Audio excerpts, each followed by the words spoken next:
बिस्मिल्लाहिर्रहमानिर्रहीम। अस्सलामुअलैकुम। आप देख रहे हैं जेएन न्यूज़ और मैं हूं आपकी मेज़बान सुंबल ज़िया।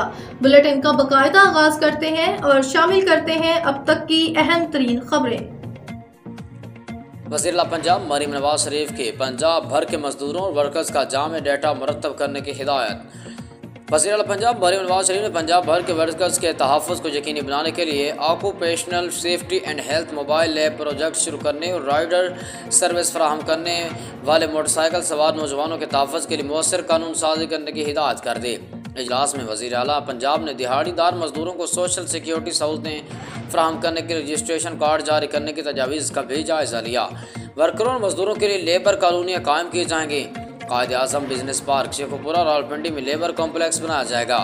सुंदर और टैक्सला में लेबर कॉलोनियों के प्रोजेक्ट जल्द मुकम्मल करने का भी हुक्म दिया। शेखुपुरा रावलपिंडी में 1400 मजदूरों और 800 मजदूरों खानदानों को रिहाइश फराहम की जा सके।